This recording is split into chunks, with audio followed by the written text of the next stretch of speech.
What's up? This your dog DP, Urban Pulse, new segment, the Kingpin Chronicles podcast, right? Where we're gonna be touching on hip hop, urban, streets, all hot topics, man. If it's going down, man, come get our perspective, man, because we see it just another way, man, and we're gonna give you perspective that you probably ain't gonna hear no other way and from nowhere else because we're gonna keep it blood raw and keep it real, man.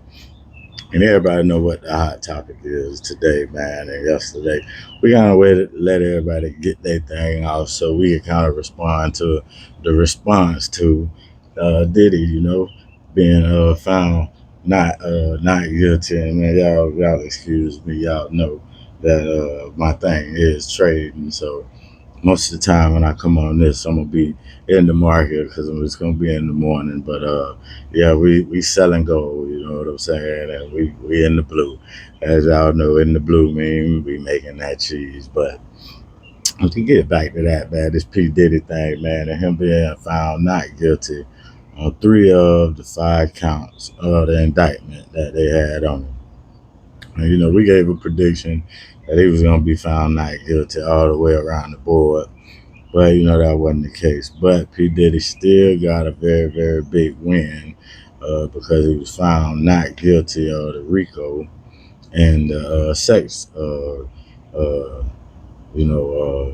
moving. But it's been a kind of weird response from the public to where that we see a mixed response where some people kind of, we ain't saying that nobody's celebrating, but they glad that Puff got off, especially the Rico and the X moving. But you know, uh, that's almost like a win because basically what he was found guilty of was tricking. You know what I'm saying? Which, in my opinion, I still think that Puff gonna probably appeal those decisions by the jury, and they're probably gonna get overturned. And Puff gonna walk away free from this. They're gonna do what they do, man, and incarcerate you and get whatever they can get out of it. It already done cost them millions of dollars. His image done been pretty much destroyed because people call the man a devil and the worst kind of person and a piece of scum because he a freak in his bedroom because they was living a swinger lifestyle. I ain't never heard him say this by Hugh Hefner, Leonardo DiCaprio, all these dudes that's known to be womenizers, right? And very whatever you open with, they in the bedroom life. You know what I'm saying? So I don't think people should be judged off of that, especially when all of the evidence showed that everybody that was involved consented and was down with everything that went on. He didn't force nobody to do nothing, and that's why the ex moving charge. They ain't find him guilty of that, which I'm glad they did that. But one thing I want to see on that they do, and the system is very bad for this, is I feel like they pushed that jury to find him guilty of something. They kept making them go back and go back and go back, and they kind of, they forced them. Yeah, it was news reported that one of the jurors was like, "Man, listen, man, my mind made up, man. Ain't nothing y'all could do to change my mind." And that was probably about the RICO, man. There's no way y'all gonna get me to change my mind and say that this man committed the same crime that Al Capone or Big Meech, or any of these names you want to mention, was convicted of. Is not the same crime because he wasn't making no money off of it. He was getting off. He was getting off, and that was that. The females liked it. The dudes that they was paying to come hang out. I mean, who wouldn't? Man, listen, man, listen, man. I ain't gonna understand Diddy, man. You get them babies, man. Look here, man. They, man. I get there. I get there. And I think me and my girl we'll be able to work something out about that, man. I'm just joking, but for real though, but yeah, man. There's been a mixed emotion. I see a lot of black women with this, there's some white women that same Me Too people, you know what I'm saying, talking about, oh my God, justice system failed. this and that and this, and man, it's really ridiculous, man. What they, you know what I'm saying? How they spraying them up in the media and trying to make this a lot more than what it actually was. I think this was a waste of taxpayers' money, and you know, I think Puffy definitely need to be going back and revisiting them lawsuits with these women that got, and he probably can't win because he settled, I believe, and just pretty much paid them to be quiet. So I don't know whether he could now come back and sue them for some kind of extortion or something, and because they didn't got understanding, all said that they were down with it. The little trick dudes, they all said, man, Cassie was the one calling us and was setting it up, and one of them was saying he was jealous because he thought him and Cassie had something going on. So, this was a whole bunch of hoopla, man, and that system it just worked like that. To where that they gonna get you on something, they gonna pretty much push the jury to find you guilty on something because it can't be a complete waste of all of that taxpayer money, man. We saw the same thing with Young Thug, then where the case was garbage, and they pretty much were like, man, give us anything, man, and we'll be all right with it. So in my case, the last case that I fought, uh, I beat all of the major offenses, and they found me guilty of misdemeanor. And then now we're gonna speak on our prediction for the sentencing. Nah. And I'm just judging off of how they did me in my same situation. Not same situation, but in the case where I fought and the case was garbage, you know what I'm saying? And the jury the jury saw that the case was garbage, just like Puffy. And they wanted to find me not guilty around the board, right? But they pushed them a little bit. My jury came back in like 45 minutes. Real talk, in like 45 minutes to an hour tops. My jury came back and they found me not guilty of the trafficking charge I had, not guilty of the battery on the Leo charge that I had, and all the other stuff. And then they found me guilty of a misdemeanor obstruction of justice without violence because we used that as a part of my fight. The fact that I told the police, "Fuck you! I don't gotta talk to the police. I don't want to talk to the police because I ain't did nothing wrong." And I could have did, I could have appealed the jury's decision on that charge because it was well within my rights, right, to tell the police that I didn't want to talk to them. That's your right. You got a Fifth Amendment right to do that. They can't then arrest you for it because if you ain't doing nothing wrong and they come up here and try to, you know, they can't just arrest you because, and you see people doing the little audits all over Facebook and YouTube everywhere where they showing that where they just ain't no stop and frisk. That's what they was calling stop and frisk, where they could just walk up on you and just ID you for any reason. They can't do that in Florida. So I could have appealed the jury's decision, right? But me and my lawyer decided it wasn't worth the money in my case. It wasn't worth the money. It wasn't worth the time it was going to take. And what could they do? This was the judge took me into custody. The judge took me into custody, right? Took me into custody for a misdemeanor obstruction of justice, right? Which is like if you stay the night in jail, you come out, you get time served, right?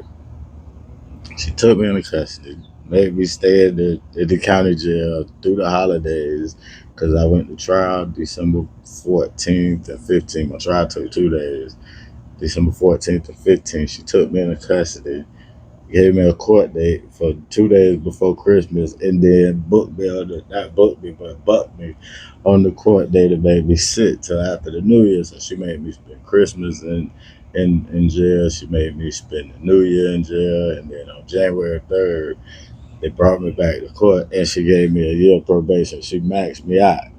She maxed me out, but I smiled at her and laughed at her because I just whooped them in 55 years you was bragging about you was going to give me. So, and she was an old dirty cricket judge, just like this one. And in this case with Diddy because he kind of sided with the defense and did some things that I didn't agree with, and I just think they was gonna all be appealable things, you know what I'm saying, had he been found guilty. But I just don't see no way Diddy was gonna be convicted.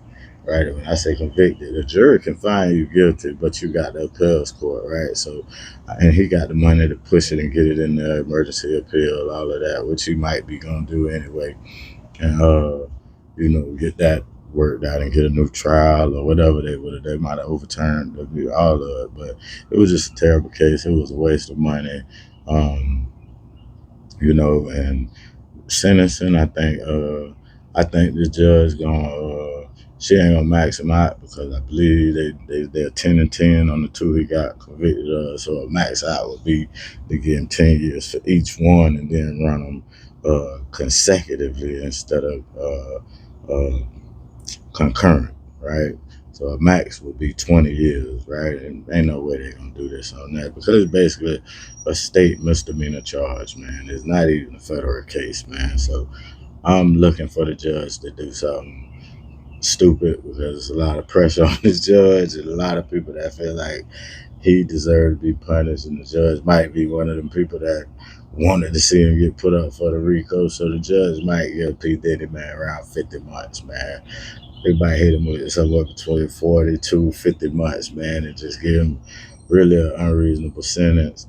And that'll be uh, him maxing them out on each. I mean, giving them the 21 to 27 that he qualified on each one and running them consecutive. I think they're gonna do something like that, and they're gonna try to get 4 or 5 years out of him for it. They just ain't gonna let him go because if they don't, and if they because they're a first time offender, if they do what's right, you know what I'm saying, and I ain't gonna say what's right because they got the judge got guidelines and a range that he can give him, and it's completely up to this judge.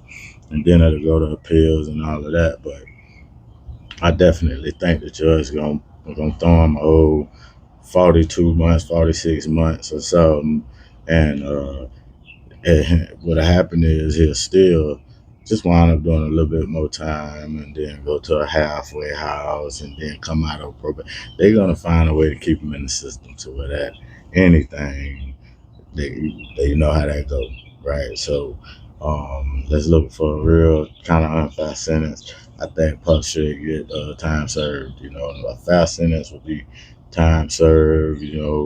Whatever fines and court costs, don't come with it and all that. But I think he definitely should be uh, cut free when sentencing come. But I don't expect that. I expect something like 40 months, five, and then make him go fight it. But I do think he gonna fight it. He got the money. He got a good attorney team that know how to file the emergency motions and appeals and all of that. They get it back in court, and they gonna represent him well. And I think the higher court, the appellate court, is definitely gonna, if not overturn the conviction, overturn the sentence, and cut him free because at the end of the day, man, he's a productive person, and his businesses ain't had nothing to do with what he was doing in his bedroom. That's about it on this, man. Everybody uncovered it. We wanted it coming back up, and we said he was gonna walk on everything, but that ain't the case. But I do think in appeal, it'll be straightened out, man. And Puff will be not convicted of any of this stuff. It'll be overturned. That's what we think, man. Check out the Urban Post, man. We're gonna try to get here every morning, man, while we're in the market. Before we leave, let me tell you what I'm doing because I've been not paying attention to my little move. Well, we all closed out. Okay, all our trades hit the mark, baby. All our trades hit the mark, baby. All blue. That's how we do. I'm gone, man. Subscribe. Uh, Turn on your notifications So you catch everything we doing, man. We got a lot of stuff going on. We got a lot of content we bringing. We got educational stuff we doing, man. We giving back, man. Like I've been telling y'all, I'm in the market on Sundays. Y'all join me at 7 p.m. For my trade war chest forecast and analysis for the week, where I'm giving a forecast on gold and the forex market, because that's my baby. That's how I pretty much have my bread and butter. That's my go-to. And everything else ain't moving like I need to move it. I know the market always gonna go up and down. I know the market. That's one thing I know. The market always gonna continue to go up and down. It never stops. As long as it's open, it's moving, and you can make some money if you moving with it. But I'm gone. I can show you how to move it if you want to learn how to move with it on my trade war chest forecast and analysis. And if you want to step it up and really get your game turned up, man, check me out, man. I got the 30 days to profitable trading challenge. Join this challenge, man. And in 30 days, if you ain't making money trading, man, I'll stop trading. I'm gone. DP Urban Post, brought to you by the Kingpin Chronicles. I'm out.